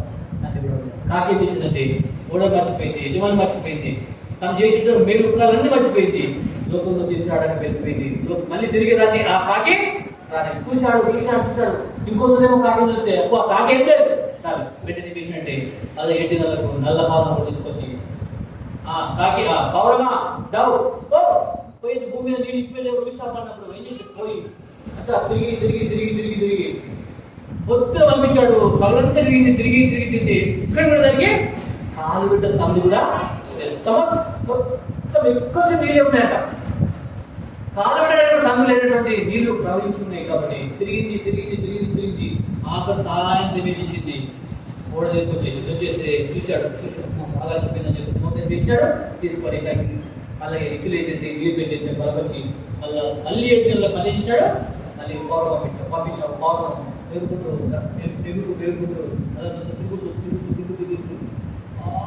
తిరిగేసి చెట్టు కనిపించింది. అది చెట్టు చెప్పండి, ఒలివ చెట్టు కనిపించింది. వెంటనే అదే వేసి నిలబడి ఆ ఒలివాకం తీసుకొని తిరిగి మళ్ళీ ఓడకు వచ్చేసి అది అంటే ఓ పౌరమా తాగి వెళ్ళిపోయింది కదా, నువ్వెందుకు వచ్చావే ఓ పౌరమా అని నన్ను అడుగుతా ఉంటే అంటుంది కదా, అయ్యా కాకిలాగా నా యజమాని మంచిదానికి కాదు, నా యజమానుడు నాకు మేలు చేసి వచ్చాడు. లోకంలో నశించిపోయారు నాతోటి సహోదరు ఎంతో మంది చచ్చిపోయినారు, ఎన్నో పౌరులు చచ్చిపోయినవి, ఎన్నో కాకులు చచ్చిపోయినవి, ఎన్నో పౌరులు చచ్చిపోయినవి. కానీ నేను బతుకున్నానంటే ఆ యజమానుడు నన్ను బతికించాడు, అతను పోషించాడు, అతను దాహం ఇచ్చాడు, ఆహారం ఇచ్చాడు, నన్ను బిడ్డగా చేసుకొచ్చాడు. నేను నా యజమాని నమ్మకస్తుగా ఉండాలి కానీ నేను అపనమ్మకస్తుగా ఉన్నాను అని చెప్పేసి ఆ పౌరు చూస్తా ఉంది. ఇది నాన్న ప్రియమైనటువంటి దేవుని బిడ్డ ఈ పౌరు చెప్తా ఉంది, ఓ పౌరమా ఎందుకు లోకంలో వెళ్ళిపోలేవంటే అని చెప్తా ఉంది. యజమాని నమ్మకస్తుగా జీవించాలా, నన్ను పోషించాడు, నన్ను సంరక్షించాడు, నన్ను రక్షించాడు, నన్ను విమోచించాడు అని నేను ఆయన కోసం బ్రతకాలా అని చెప్పేసి ఆ పౌరం అని చెప్తా ఉంది. చెప్పి అందుకనే లోకంలో ఎన్నో శోధనలు వచ్చాయి, ఎన్నో విషయాలు వచ్చాయి, కానీ ఎక్కడ తెలియకుండా ఏం చేసింది తిరిగి ఓడిలోకి వచ్చింది. నీ జీవితం నా జీవితంలో కూడా లోకంలో ఎన్నో శోధనలు ఉంటాయి, ఎన్నో అవకాశాలు ఉంటాయి, ఎన్నో విధాలుగా లోకాలు చూస్తే వాళ్ళు మంచిగా ఉంటారు, వీళ్ళు మంచిగా మంచి టీం ఉంటుంది, మంచి డబ్బు ఉంటుంది, హోదా అంత సుఖంగా ఉంటారు. కానీ కష్టం నచ్చుకున్నప్పుడు నువ్వు బాధపడకు, భయపడకు, వారు నిమిషమాత్రం వారే. కానీ ఎల్లప్పుడూ ఉండేది దేవుని సహాయం, దేవుని ఓడ, దేవుని మందిరం, దేవుని సేవ, దేవుని పరిచర్య. తిరిగిరా లోకంతో పాటు పోకు, దేవుడితో పాటు నశించే వారితో నాశనం కాకు, లోకంతో పాటు నశించిపోకు, కాకిలాగా జీవించకు, పావనంలో జీవించు అని చెప్పి పావనం. నేను ఇలా జీవించాను, ఇవాళ జీవించాలని నీ యజమాని నిన్నుకున్నటువంటి దేవుడు, నేను కన్నటువంటి దేవుడు, నేను విభజించిన దేవుడు, మీరు నమ్మకంగా జీవిస్తున్నావా? ఈ పావనం చెప్తా ఉంది. నేను నా యజమాని నమ్మకంగా జీవించాను, అది చెప్పే మాటల్లో చేస్తూ వచ్చాను. చెప్పాడు, ఓ పౌరమా నువ్వు నేను ఇంకేవో చూస్తామంటే అది నమ్మకంగా పోయి నమ్మకం తిరిగి తీసుకొని వచ్చేది, నమ్మకమైన ఒక గుర్తు తీసుకొని వచ్చేది. ఇది నీవు నేను కూడా లోకంలో వెళ్తే లోకంతో పాటు నశించుకుంటున్నావు కాకిలాగా, లేక దేవుడి కోసం, దేవుడి సంఘం కోసం, దేవుడి మందుల కోసం, దేవుడి సేవ కోసం నువ్వు బతుకుతున్నావా? నేను సృష్టించే దేవుడు, నేను రక్షించే దేవుడు, నీకోసం ప్రాణం పెట్టే దేవుడి కోసం నువ్వు బతుకుతున్నావా, లేక నీకోసం నువ్వు బతికి నశించి నరకానికి పోతున్నావా? ఒకసారి పట్టించుకోవాలి. నా యజమాని నమ్మకస్తులుగా జీవిస్తాను. అందుకనే చెప్పాడు, నూతన చేసిన ప్రకారం పోయింది, తిరిగి అంతా వచ్చింది. అక్కడ ఉండలేదు, లోకంలో ఉండలేదు, కానీ ఒళ్ళకి వచ్చింది, సంఘానికి వచ్చింది, దేవుడి యొక్క ఆ యొక్క వలయంలోకి వచ్చింది, దేవుడి యొక్క ఆ యొక్క సంఘాన్ని ప్రేమించింది, దేవుడి యొక్క మండలంలో ప్రేమించింది, దేవుడి యొక్క సేవలు ప్రేమించింది, దేవుడితో నమ్మకంగా జీవించింది. కాబట్టి నూతన మళ్ళీ తీసుకొని దాన్ని ఆ తర్వాత ఒక గుర్తు తీసుకొచ్చేది, తీసుకొచ్చి నమ్మకమైన మంచి దాసుగా, ఇదిగో ఈ కొంచెం నమ్మకున్నావు కాబట్టి ఈ ఆటలో ఉందని చెప్పేసి దేవుడు చెప్తాను. అందుకని పౌరం ఏం చేసినట్టే నమ్మకాన్ని తీసుకొచ్చినప్పుడు ఏం చేసినట్టు తీసుకొని. కాబట్టి ఇది నా విశ్వాసం నీవు నేను కూడా ఈ పౌరం మాట్లాడుతూ ఉంది. ఆయన నువ్వు విచారించము అవి నీకు బోధించును, ఆకాశ పురుష విచారించము అవి నీకు తెలియజేస్తుంది. ఓ పౌరమా నీ నువ్వు ఎలా ఉన్నావంటే అది చెప్పింది కదా, నా యజమాని నమ్మకస్తుగా ఉంటాను, నా యజమానుడు నన్ను కొన్నాడు కన్నాడు, నేను కాపాడుతూ వచ్చాడు, నన్ను రక్షించాడు కాబట్టి, నేను నాశనంలో నేను కాపాడు కాబట్టి నేను నమ్మకంగా నేను నా యజమాని కోసం నేను బతకాలని చెప్పేసి బాబు చెప్పి చేసింది. నమ్మకస్తుగా జీవించవచ్చు. ఈనాడు నువ్వు పరిశుద్ధంగా నమ్మకంగా జీవిస్తున్నావా? దేవుని కోసం నమ్మకంగా దేవుని సేవ, దేవుని దశభావం దేవుని నమ్మకంగా ఇస్తున్నావా? నమ్మకంగా నీ బలం దేవునికి ఇస్తున్నావా? నమ్మకంగా దేవుని పరిచయలో పాల్గొంటున్నావా? దేవుని సేవలో పాల్గొంటున్నావా? దేవుని సేవకునికి సహాయం చేస్తున్నావా? అన్నమాటంగా కూడా దేవుడి పై కృష్ణ ఆకాంక్ష నీలో ఉందా? ఏం చేస్తే ఏమిటి లేదు, నా చేసినా ఏమొచ్చింది లేదు అని మీతో జీవిస్తున్నావా? అంటే పౌరపడుతుంది కదా. వద్దు నా ప్రేమ సహోదర సహోదరి, నేను ఎలాగైతే నోతో నమ్మకస్తుగా జీవించాను, ఆయన చెప్పిన చేసుకొచ్చాను, నువ్వు కూడా నీ దేవునికి నమ్మకస్తుగా జీవించు. నమ్మకమైన వాడిగా బలా మంచి నమ్మకం దాని పేరు తెచ్చుకో. నీ ప్రతి ప్రతికారం చేస్తే పౌరం కావాలి. అలాగే పౌరం చెప్పింది నీకు నాకు బోధిస్తావు పౌరం. అలాగే మనం జీవించాలని దేవుడు ఎక్కడ గత సంవత్సరంలో, గత నెలలో, గత వారంలో ఎక్కడ దేవుని అపనమ్మకస్తులు జీవిస్తేవేమి, ప్రార్థన చేసేదేమి, వాక్య జనంలోనేమి, దేవుని సేవించే విషయంలోనేమి, దేవుని యొక్క దశభాగంలో అపనమ్మకస్తులు ఉంటుందేమో, తర్వాత దేవుడు కూడా చెప్పినప్పుడు కృష్ణ ఆకాంక్ష లేకుండా నీ కూడా లోపలికి జీవించడానికి తాకిలాగా పరీక్షించుకొని ప్రభుత్వం పాల్గొనాలని తెలుసుకోవాలి. ఇంకొక మాట చూస్తాం చూడండి, అయిపోయినా ఇంకొక మాట చూస్తాం చూడండి. మొదటి రాజుల గ్రంథం 11వ అధ్యాయం.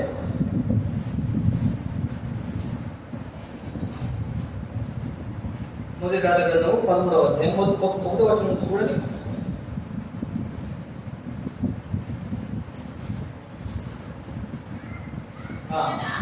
అమ్మా మంచిది తల్లి.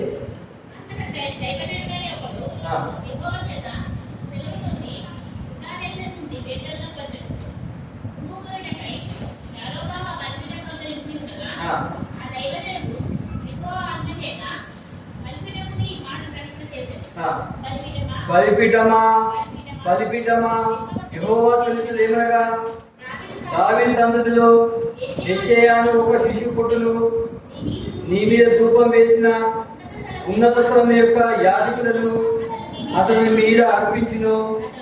అతడు మనిషి శైలములను నీ మీద ధూపము వేయును, దహనము చేయును. ఈ బలిపీఠము బద్దలైపోయి దాని మీద ఉన్న బుగ్గి ఒలికిపోటయే యెహోవా ఇచ్చు సూచన అని చెప్పి ఆ దినమున ఆ ప్రవక్త సూచన ఒకటి ఇచ్చేను.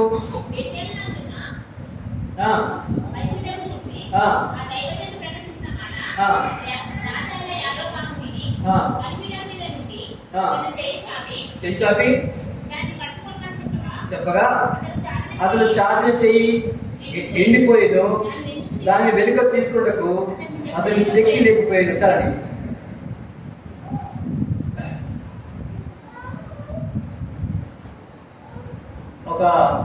ఒక ప్రవక్త ఉన్నాడు, ఎవడైనటువంటి ఒక ప్రవక్త ఉన్నాడు. ప్రవక్తతో దేవుడు మాట్లాడుతూ వచ్చాడు, అయ్యా ప్రవక్త, నువ్వు పలానా దేశానికి వెళ్ళు, అక్కడ యోగు అనే ఒక వ్యక్తి ఏం చేస్తున్నాడు, నా బలిపీఠం యెహోవా అనే ఒక వ్యక్తి నా బలిపీఠం ధూపం వేస్తా ఉన్నాడు, వాడు అపవిత్రమైన జీవితం జీవిస్తా ఉన్నాడు, వాడు విగ్రహం చేస్తా ఉన్నాడు, వేషతో పీడిస్తా ఉన్నాడు, వాడి నోట అబద్ధమే ఉంది, వాడు మంచివాడు కాదు, వాడు నా పేరు పెట్టుకున్నాడు కానీ వాడు చేసేటువంటి దయ్యచిత్తం చేస్తా ఉన్నాడు, కాబట్టి ప్రవక్త నువ్వు వెళ్ళి అతను ప్రవర్తించు అని చెప్పి వచ్చాడు. ఆ ఎవరైనటువంటి ప్రవక్త ఎవరు మాట చెప్పున ఏం చేశాడు, ప్రవక్త వెళ్ళిపోయినాడు. బలిపీఠం మీద యెహోవాను బలిపిస్తా ఉంటే ఆ బలిపీఠం మాట్లాడుతున్నాడు, బలిపీఠమా బలిపీఠమా యెహోవా చెప్పినగా నీ మీద నుంచి బుగ్గి తొలగిపోతుంది, నీ మీద నరశైలము కాల్చబడుతుంది, ఒక శిష్యుడు పుట్టాడు, అలా నీ మీద యాజకులను నీ మీద అర్పిస్తాడు అని చెప్పేసి కఠినమైన మాట చెప్తా ఉంటే ఆ రాజు యెహోవాను రాజు కోపం తీసుకున్నాడు, ఉగ్గుడైపోతూ వచ్చాడు. ఎవరా ఈ ప్రవక్త నాకు విలువ చెప్తున్నాడు, నేను బలిపిస్తాను నీకు చెప్తాను చెప్పేసి పట్టుకోండి అని చెప్పేసి అన్నాడు. అని చెయ్యి పట్టుకోమని ఇట్లా చెప్పినప్పుడే ఏమైపోయిందాం, ఈ చెయ్యి ఆ శరీరం పెట్టి తీసుకుందామంటే ఏమైతుంది వస్తలే. అప్పుడు వెంటనే గ్రహించి అమ్మో ఈయన దేవుడు కాపుతున్నాడు అని చెప్పేసి అయ్యా అయ్యా అయ్యా దయచేసి నన్ను చెప్పించండి, నేను గోపిక చేశాను కాబట్టి నాకు నువ్వేం చేయి ప్రార్థన చేయాలి అని చెప్పేసి చేశాడు. ప్రార్థన చేస్తే రా నా ఇంటికి రా, నీకేం చేస్తా, వద్ద బయలు ఇస్తా, బంగారం ఇస్తా, బట్టలు ఇస్తా, గడపరుస్తా, నీకు మంచి దావా చేస్తా రా అంటే నీ దావద్దయ్యా, నీ యొక్క పండుగలు బట్టలు నా దేవుడు నాకు ఏం చెప్పాడు చూడండి. నమస్కారమ్మా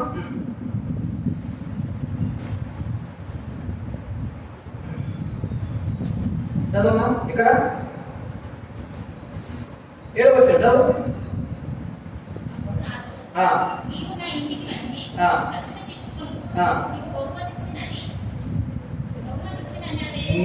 నీకు బహుమతి ఇచ్చేదనని ఆ దైవులతో చెప్పగా దైవజనుడు రాజుతో ఇట్లను, నీ ఇంటిలో సగము నీవు నాకు ఇచ్చినను నీతో కూడా నేను లోపలికి రాను.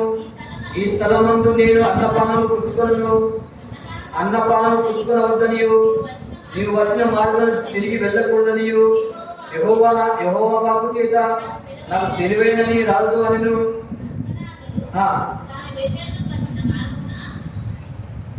చదువుమా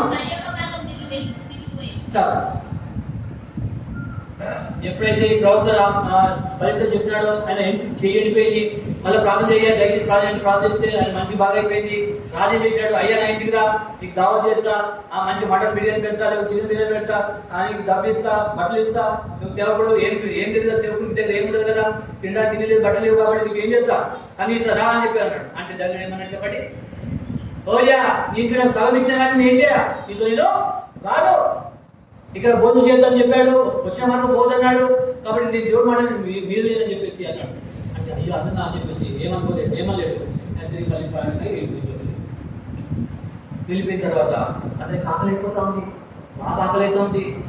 అప్పటికి చాలాసేపు అయిపోయింది, ఎండ బాగా ఎండ కొట్టింది, పైన పోతే 10 వృక్షం కింద ఏం చేశాడు, పడుకొని ఆలోచిస్తా ఉన్నాడు. అయితే ఆ ఊర్లో ఉంటే ఒక ముసలి ప్రవక్త ఉన్నాడు, అతనికి ఒక కుమారుడు ఉన్నాడు. ఇదంతా చూశాడు, చూసి నాయన యూదా దేశం నుంచి ఒక ప్రవక్త వచ్చాడు, ఆయన రావద్దు ఆయన రాత్రి ఏం చేశాడు, పట్టుకోమంటే ఆయన చెయ్యి ఇట్లా ఎండిపోయింది, ఆయన ఇట్లా జరిగింది ఆయన అంటే, అరే ఎక్కడున్నాడు ఆ ప్రవక్త చెప్పాలంటే, చూడు అదొక మార్గం పోయినట్టు సరే గద్దగడ్డ చెప్పి ఆయన ముసలి ప్రవక్త ఏం చేసినాడు, గార్డెన్ చెప్పి ఆయన వేసి, అయ్యా యూదా దేశంలో వచ్చినప్పుడు దైవజనుడు నీవేనా అంటే, అవును నేనేనండి అంటే దేవుడు అంతా మాట్లాడిండు, నేను భోజనం పెట్టుకున్నాను అని చెప్పేసి అబద్ధం చెప్పాడు. ఎవరు? ఆ ముసలి ప్రవక్త అబద్ధం చెప్పాడు.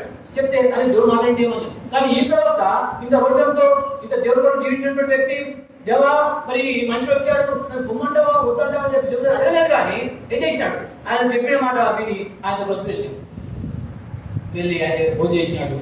భోజనం చేసి వస్తా ఉంటే ఏంటని చూడండి.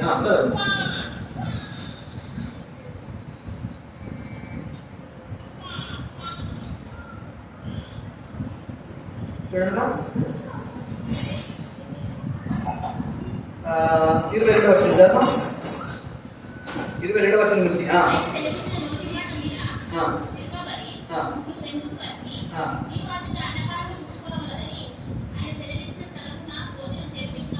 కనుక నీ కళేబరము నీ పితరుల సమాజంలోకి రాకపోనని ఎరిగెత్తి చెప్పాను.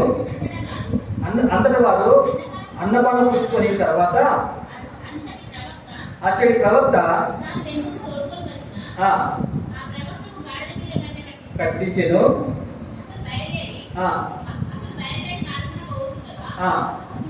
ఒక సింహం ఎదురుపడి అతన్ని చంపాను. అతని కళేబరము మార్గమందు పడి ఉండగా గాడిద దాని దగ్గర నిలిచి ఉండెను. సింహమును శవం దగ్గర నిలిచి ఉండెను. కొందరు మనుషులు అచ్చడికి వచ్చి శవం మార్గమందు పడి ఉండయో సింహము శవం దగ్గర నిలిచి ఉండయో చూచి చలండి. ఆయనను మృగము విచారించము అది నీకు బోధించును, ఆకాశ పక్షులను విచారించమా నీకు తెలియజేయను. ఇక్కడ ఆ ప్రవక్త ఆ ముసలి ప్రవక్త మాట విన్నాడు, దేవుడు చిత్తం తెలుసుకోలేదు, దేవుడు అడగలేదు. ఆ ముసలి ప్రవక్త సత్యం చెప్పిడని చెప్పేసి ఆయన ఇప్పుడు విన్నాడు, పోయేసి అక్కడ భోజనం చేస్తున్నాడు. మార్గంలో మళ్ళీ చేసినాడు, వస్తా ఉన్నాడు. వస్తా ఉంటే ఏమైనా పడి చెప్పండి, సింహము ఎదురుపడింది. సింహం అంటుంది, ఓ సింహమా నువ్వు ఎందుకు ఆయన చంపావమ్మా అని ఆయన సింహం అడిగితే అంటుంది కదా సింహము, నా దేవుడి మాట వినకుండా ఈ ప్రవక్త ఏం చేశాడు, ఆయన మాట వినకుండా వెళ్తూ వచ్చాడు, అక్కడ భోజనం చేస్తూ వచ్చాడు. వచ్చే వాళ్ళు వేరకమరణం అంటే నా మాట వినలేదు కాబట్టి నేను ఏం చేసినా ఇతను చంపేసి వచ్చాను. నా ప్రియమైన సహోదరి, దేవుడు ఎన్నోసార్లు నువ్వు చెప్తూ వచ్చాడు. దేవుడి మాట ఎన్నిసార్లు వినకుండా ఉన్నావు, దేవుడి మాట ఎన్ని మాటలు చెవిని పెట్టకుండా ఉన్నావు, దేవుడు చెప్పిన మాట నువ్వు ఎన్నిసార్లు వినలేకున్నావు. ఇలాంటి నువ్వు నేను కూడా ఏమో చెప్పండి, చంపబడాలి. ఎన్నోసార్లు దేవుడు ఎన్నో విధాలు నువ్వు మాట్లాడుకొచ్చినా నువ్వు పెట్టి నిష్ఠాలను జీవించినావు, దేవుడి మాట వినకుండా ఉంటావు, ప్రార్థన జీవితం లేదు, బైబిల్ చదివి లేదు, దేవుడు పవిత్రమైన జీవితం లేదు, నీ మాట సరైనటువంటి సత్యమే లేదు. అలాంటి స్థితిలో నిన్ను ఏం చేయాలి చెప్పండి? దేవుడు ఈ ప్రవక్త వద్దు అన్న పని చేశాడు కాబట్టి ఏమేసి వచ్చి చంపేసి.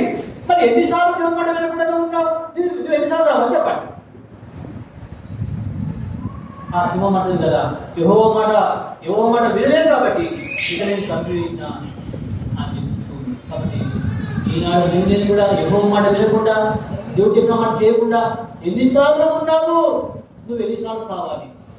ఒక్కసారి దేవా అనేక పర్యాలు నువ్వు చెప్పిన మాట వినలేదయ్యా, నువ్వు చేయమని చేయలేదయ్యా, నన్ను ప్రేమించాలని చెప్తే నేను ప్రేమించలేదు దేవా, లోక మాట ప్రేమించాను దేవా, నన్ను సేవించరా అని ఇప్పుడు చెప్పావు కానీ నేను సేవించడం లేదు దేవా, నీ మందరిని ప్రేమించమని చెప్పావు దేవా, యెరూషలేము కూడా ప్రార్థన చేయండి, యెరూషలేము క్షేమం మీద నిక్షేమం చెప్తాను దేవా, నేను దేవుని అందరూ ప్రేమించడం దేవా. అలాంటి దావీదు మహారాజు నా ఇంట్లో ఉండడం కంటే యెహోవా మందిరం ద్వారంలో ఒక గడియ ఉండడానికి ఎంతో వేదనతో వచ్చాడు. ఒక దినం యెహోవా మందిరం ఒక దినం గడిపితే 1000 కిలోమీటర్లు చేసామని చెప్పి వచ్చే దావీదు. అయితే ఇది నా జీవితంలో నా కోసం నేను నా బతుకుతాను, నీ కోసం నేను బతుకడం లేదు, సేవించడం లేదు, ప్రేమించడం లేదు, నీ మందిరం క్షేమాన్ని నేను పోవడం లేదు. నేను అలా కష్ట జీవితంలో దేవా, నేను ఎప్పుడూ కావాల్సిందే, శివుడు నన్ను చంపవలసిందే, కానీ నన్ను ఇంకా బతికించవేసేయ, నన్ను జీవించేసే. ఇక్కడ నుంచి నీకు చెప్పే మాట వింటే దేవా, నీకు కూడా నేను జీవితం చెప్పేది చిన్న మనసులో చిన్న ప్రార్థన చేసుకొని వాళ్ళు చేయవలసిన వారు ఉన్నారు. ఒకవేళ నువ్వు పశ్చాత్తపడకుండా ఒక తీర్మానం చేయకుండా నువ్వు బాధలో పాల్గొంటే సింహం ఎదురై నువ్వు చంపేసింది అంతనే. ఆ సింహం ఏమైంది? అది చంపేసింది కానీ ఎవరు తినేది చెప్పండి? గాలి వస్తాడు, గాలి తినలే కదా సింహం. ఏమో అదలేదు అసలు ప్రవక్తను చంపేసింది, ఆ గాలి తినాలి కదా, సింహం గాలి తినలేదా? తినాలి కానీ గాలి తినలేదు, గాలి కూడా పారిపోవాలి కదా సింహం చూసి, అది పారిపోతుంది గాలి ఉండొచ్చు. అంటే ఆ యొక్క ప్రవక్త దగ్గరనే ఉన్నది, చచ్చిపోయిన ప్రవక్త దగ్గర గాలి ఉన్నది. నువ్వు ఏదైనా కష్టం వస్తే, ఏదైనా ఇబ్బంది వస్తే చర్చలో చేంజ్ చేస్తావు, వెళ్ళిపోతావు. నాకేం పట్టిందే? ఇక్కడ కష్టం ఉంటే, నష్టం ఉంటే, ఏదైనా అవసరం ఉంటే ఏం చేస్తావు? గండమ్మ మీద పని ఉంది, ఆ గాఢ పోయిందా? ఆ ప్రవక్త చచ్చిపోయింది, ఆయన చచ్చిపోయింది, నేను పోతాను పోయిందా? ఆ సింహం చూసి పోయిందా గాఢ? నడుపు తప్పిందని చెప్పేసి గాఢ పోలేదా? అంటే సంఘాన్ని అంటు పెట్టుకుని ఉంది, తర్వాత సేవకుని విడవకుండా అది అక్కడే ఉన్న ప్రాణమైన పోయినా పర్లేదు, కానీ నా సేవకుడు ఏం కావద్దు, సింహం నోట పడవద్దు పాపంలో ఉంది అక్కడ గాడిద. ఆ గాడిద అంటది కదా, ఏమమ్మా గాడిదా నువ్వు ఎందుకు పారిపోలేవు? నీకు ప్రాణ భయం లేదా? నువ్వు ఎందుకు పారిపోలేవు? గాడండి గాడంది కదా, నా యజమాని నేను నమ్మకస్తుగా జీవించాలా, నాతో నా మీద వచ్చాడు, నేను సింహం భయపడిపోతే నా యజమాని ఏమంటాడు? సింహం నోట ఆయన సింహం తినేస్తాడు, కాబట్టి సింహం నుంచి కావాలంటే నేను అక్కడే ఉండాలని చెప్పేసి ఆ గాడ. కాబట్టి గాడ నీతో నాతో పోలిస్తోందేమంటే కష్టకాలంలో, ఇబ్బంది కాలంలో, నష్టంలో, సంఘంలో ఏదైనా ఇబ్బంది కష్టం ఉన్నప్పుడు నువ్వేం చేస్తావు? పారిపోతాను, పట్టించుకోవడం వాడికి ఉంటావు, ఏదైనా అవసరం ఉందంటే ఇయ్యని వాడికి ఉంటావు, ఏదైనా ఇక్కడ ఏదైనా అవసరం ఉంటే, ఏదైనా కష్టం ఉంటే, నష్టం ఉంటే, ఏదైనా ఉంటే ఏం చేస్తావు? ఏం పట్టించుకోకుండా వెళ్ళిపోతావు. ఉంటే నువ్వు దేవుడి బిడ్డ ఎలా ఉంటుంది చెప్పండి? ఈ గాడి చెప్తుంది, నేను నమ్మకస్తుడుగా నాకు కష్టం వచ్చి నష్టం వచ్చిన దేవుడి మందిరంలో ఏం చేస్తాను? నిలిచి ఉంటా. చిన్న మాట అంటే నువ్వు ఓర్చుకోలేవే, ఏదైనా సేవలు ఏదైనా అంటే ఏం చేస్తావు? మూడు కూడా పెట్టుకొని శివుడు నన్ను ఎక్కడా అట్లా నేను ఎవరనుకున్నాను, నేను ఏమనుకున్నాను, నేను టీచర్, నేను యాక్టర్, నేను డాక్టర్ లేకపోతే ఏమో చెప్తా ఉంటావు. అది కాదు. ఎందుకోసం అన్నా నువ్వేం తప్పు చేస్తావు? పరిశీలించుకొని, అయ్యో నేను ఇక్కడ తప్పు చేసింది కదా, ఎందుకు నేను గర్వించాలా, నేను ఎందుకు నేను ఇది చేయాలా అని నువ్వు పరిశీలించుకుంటావా? ఏం చేస్తావు? నేను ఏమనుకున్నావు, ఎవరు అనుకున్నావు అంటే అందరూ చెప్పండి. అయితే ఈ గాథ తన ప్రాణం పోయినా సరే కానీ నా యజమాని నేను ఏం చేయ. కాబట్టి దేవుడు నేను కూడా దేవుడి మందిరంలో, దేవుడి పనులు, దేవుడి సేవలు, కష్టం వచ్చిన నష్టం వచ్చిన దేవుడితో ఉండలే కానీ లోకంలో కలిసి నువ్వు వెళ్ళకూడదు. రెండోదిగా సింహం అడుగుతా ఉంటే సింహం ఏమన్నది? నా యజమాని మాట, దేవుడి మాట వినలేదు కాబట్టి ఏం చేసిందని చంపేసి. అయితే కొంతమంది ఇచ్చారు మాట్లాడ వీడు ఉంది, గాలి ఇక్కడ ఉంది, సింహం ఇక్కడ ఉంది. ఏంటి సింహం అని గాలి వినలేదు, ఇదే సాధన చెప్పేసి పరిగెత్తుకొని దూరంగా వెళ్ళిపోయినారు. ఆ ముసలితో చెప్పినాను, అయ్యా అయ్యా నువ్వు దారిలో వస్తా ఉంటావు, ఒక మనిషి చచ్చిపోయి ఉన్నాడు, గాడి ఇక్కడ ఉంది, సింహం ఇక్కడ ఉంది, ఏమైనా మాకు తెలియదంటే అప్పుడు ఈ ముసలితో తెలిసిపోయింది, అమ్మో దేవుడే పంపించాడు సింహం అని చెప్పేసి అటు గాడి మళ్ళీ వచ్చి చెప్పేశాడు. ఆ గాడి ఈ ముసలి వినలేదు సింహం. అట్లా కూడా నేను చెప్పేసి ప్రార్థించుకొని వేసి ఆయన సమాజం 7 దినాలు ఉపవాసం ప్రార్థన చేసుకొచ్చారు. తర్వాత ఆయన కొడుకు పిలిచాడు, అయ్యా అరే కొడుకు రండా, ఇది యూదాన్ని చూసిన ప్రవక్త, ఇది యెహోవా ప్రవక్త, నిజమైన ప్రవక్త, అబద్ధ ప్రవక్త కాదు.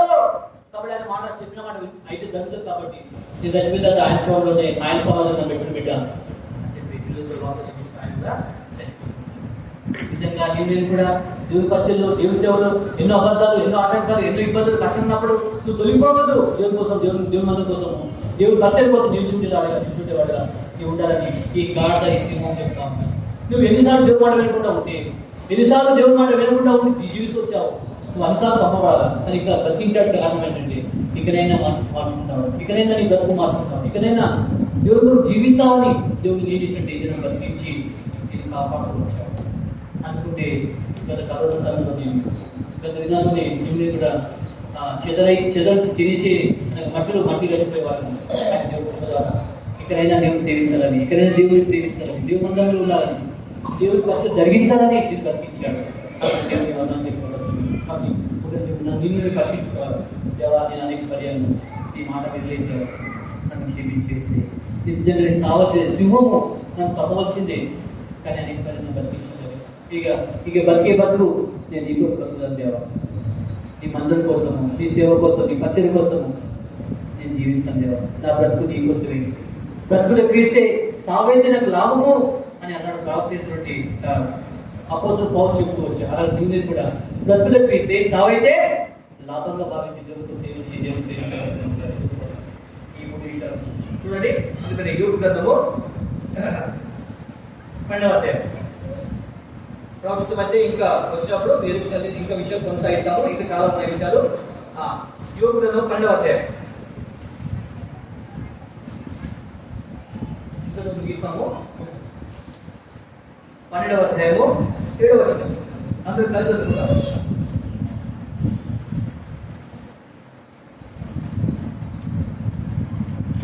యోబు గ్రంథము 12వ అధ్యాయము